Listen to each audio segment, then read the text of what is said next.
Hello, friends, and welcome back to r/ProRevenge. Let's start our video with a story in which we'll tell what kind of acquaintance it is better not to have at all. But before we begin, don't forget to subscribe to our channel if you're new here and turn on notifications so you don't miss a new video every single day. Here we go. Unemployed with no experience looking for CEO position. So this person that I used to know had quite the requirements for a job. Here's how the story goes. Graduated with a degree they didn't want to pursue and decided to go for something else. Nothing wrong with that. You just have to work a little harder to gain experience in another field. Went to a counselor that said in order to become a CEO, you need to start somewhere and work your way up. The response this person gave was, "This is where we clashed. I think she had it out for me. I really don't think she liked me. I don't think you need to start at the bottom and work your way up." Asks me to take some profile shots for her, for free of course, because we're friends, so I take the bus to the person's place and start taking some shots. An hour later, after much fussing around, the person is satisfied with these 60 photos I took. Great, I helped someone out. But those weren't good enough because the person then asked me to again take photos. 65 photos later, and I finally call it a day. This is important for the following. According to this person, the photos helped land 2 job interviews. I was so happy because they've been desperately looking for a job for months. Later, I get a call or text message, I don't recall which, it was a while ago, from this person saying they didn't go to either of the interviews. Reasoning behind it, it's about an hour away, and they're startup companies and only pay about $15. I just sigh and try to help as I can to make them feel better. Later, this person gets another opportunity, a position at a school, to which the reply was, "You know this is a toxic environment, and I don't want to work there." I said, just give them a chance and talk to them on the phone. See what positions they offer. Go to the interview, then decide. Of course, this never happened. They didn't bother setting up a phone appointment. Later, the person says they've given up because they applied to all these big name companies for management position jobs, and none of them replied back. So they're desperate for a job, but only if it's a management position and above, with benefits for the whole family that would just give her a chance because she has a science degree and is a lot smarter than the people from other degrees. She also said she's very hardworking. Well, that last statement is funny, and you'll see why. I now sell all kinds of stuff online. First, it started as a means to make some extra cash, but now I'm thinking about opening a business with handmade stuff. In hopes to help this person out, I told them where to go, what to do, and how to approach selling online. After this person gave up on searching for jobs, I get this message. "Hey, how are you? Can you sell this for me online?" I never replied and never will. This is just ridiculous. You claim to be a hardworking person, but you won't try to help yourself out by selling your own stuff? Am I wrong here? I think if you want to be a CEO, you either work your way up or start your own company and work equally hard or harder until it takes off and you make profit off of it. And also, if you're in desperate need of money, wouldn't you just take any job to make ends meet? Who cares if it isn't a well-known company? It's in your desired field and it gives you money after all. I'll just take my friendship to people that appreciate it from now on. And our second story. Auto parts a-hole gets a visit from corporate. Wink, wink. I needed a simple yet hard-to-find replacement part for an interior piece to my car. It doesn't have an aftermarket replacement, so I'm stuck with dealer or weeks or months of junkyard searching. I grudgingly walked into the parts section of a local Toyota dealership, and I get a salesman who's that guy. You know the type. The kind that's above you, knows everything, customers don't know jack crap. Him. I'm polite and courteous to the guy, but it's almost like he's going out of his way to be an a-hole. "We're really busy right now." Yet I was the only customer. "The part you need, if we even have it anymore, would take 2 to 3 weeks on back order." Exaggerated shipping length to make me not want to order it and waste his precious time. "It'd cost $20 or so after shipping." His professional guesstimate on a part he hadn't even seen yet. I saw through his ruse and was mildly annoyed. I calmly told him I wanted to order it anyway, and he verbally groaned, yes, audibly groaned, at having to do actual work. Luckily for me, his computer was stationed in such a way that customers could physically stand beside him look at the screen for part verification. A quick background on me. I've had many jobs and career jumps over my years, and one of them happened to be doing programming work with Toyota headquarters itself. I was involved with the project that digitalized maintenance manuals for all Toyota/Lexus vehicles into a modified version of a PDF so they could be used in a massive database. This would eventually turn into the TIS, Toyota Information System, that's being used today. I quite literally had my hand in nearly every manual that was digitally reproduced as I beta tested and wrote base programming code into each chapter section. I even had to embed search markers, aka meta tags, that dealers and mechanics can use for reference. By happenstance, and good fortune in this case, I left a few secret invisible search results of my name on the year, model, make of my particular vehicle I was still driving. I did it for reasons.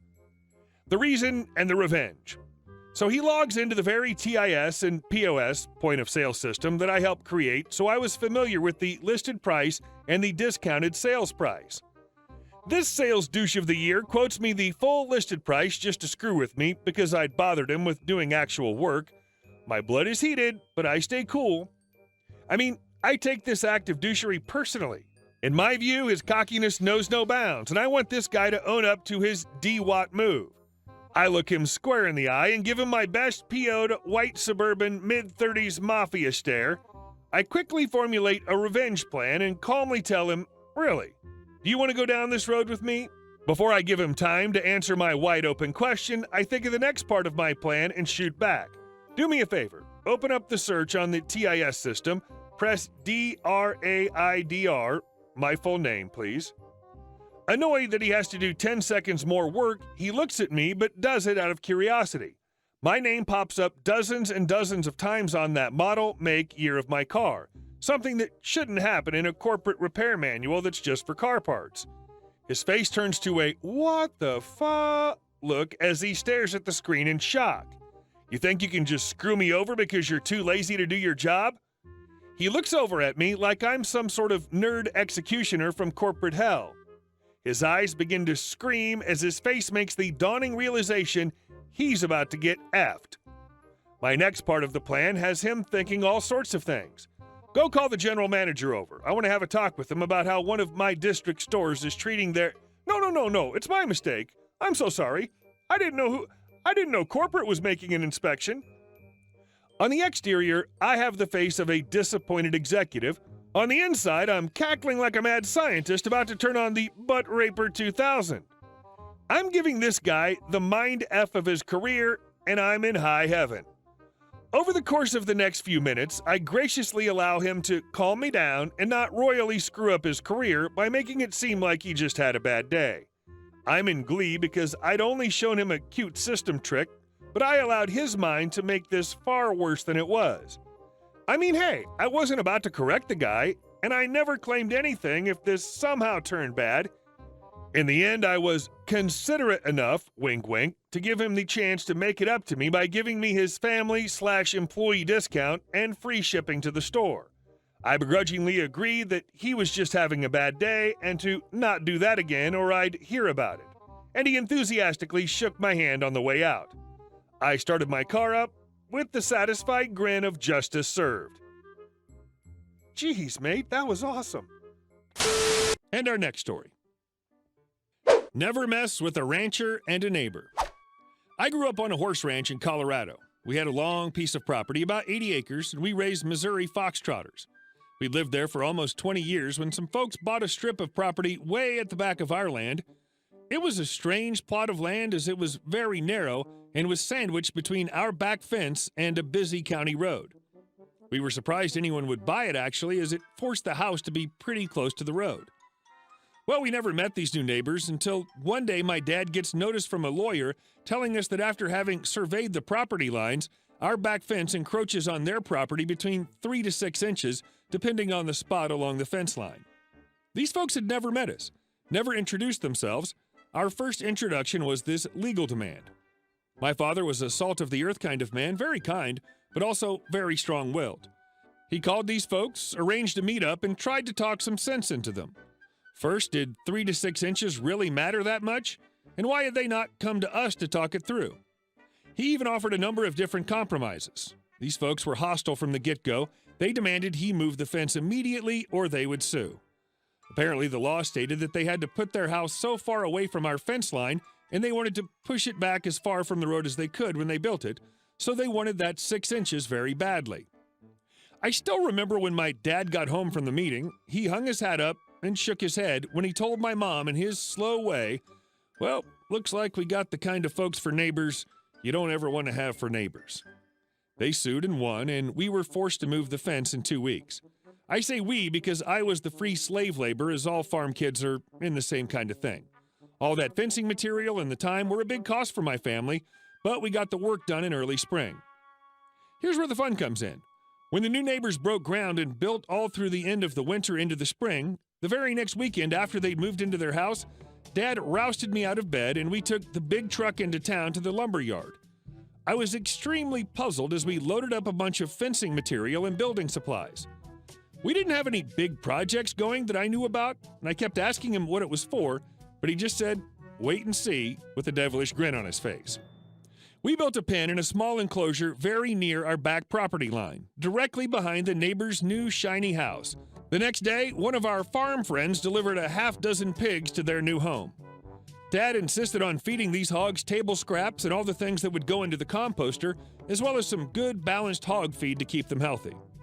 Now, you may not know this, but the smell of pig excrement is directly related to what they eat in their pen. Table scraps make them smell bad, and I mean bad.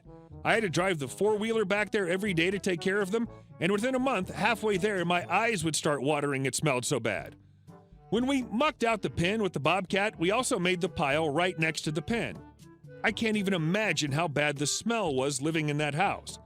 The neighbors, of course, freaked out, and again, without ever trying to talk to us, went the legal route. They lost, the area was zoned agricultural, and my dad had done his homework to make sure he was breaking no laws or regulations. The pigs were far enough from us and our other neighbors that it didn't bother anyone but the people he wanted it to bother. Come fall, when winter moved in, we sold the pigs to slaughter, and Dad stacked up a bunch of building supplies next to the pen and let the neighbors know he'd be expanding the profitable operation in the spring when they came out to scream at him. He smiled the whole time, speaking in his slow, steady way. The new neighbors sold their new house in January when the ground was frozen and the new owners would not smell the pen. Though as soon as the old neighbors were gone, we tore down the enclosure, spread the nasty stuff on the hayfield, and the new neighbors never had any bad smell come spring. They ended up being great neighbors and are still lifelong friends. Never mess with a rancher. Hey guys, thank you all for watching the video. I'll see you in the next one.